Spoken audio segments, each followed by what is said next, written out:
Welcome to this video. Today we're going to make keys to a Suzuki Alto, and we've just cut the key at the moment. So I've tried in the locks, but we'll just try it for the video.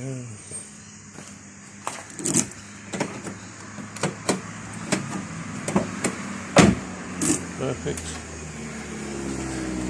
So we've got the key now. We're going to program in some transponders. I'm just going to pause the video and program these in, and then we're going to try it.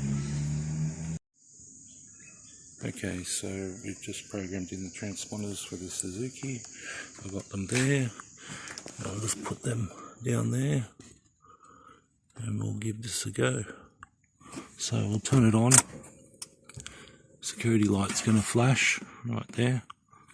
So what we'll do is we'll turn it off, and I'll put the transponder near the car. So just holding that there and turn it on. It should go on solid. It stays on solid.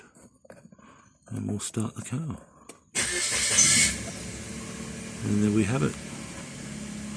So this is a 2014 Alto. And we'll just try the other transponder. Let me put that close to it and turn this on. Hard to do this. And security light goes out. And that is it. 2014 Suzuki Alto. All keys lost. Programmed in two new transponders, and I'm programming the remote now. Thanks for watching. Okay, so we've got now a remote, a flip key, a standard key, and time to test it out. We'll just try it.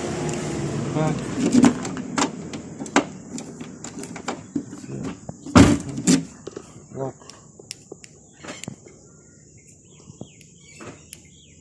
Lock.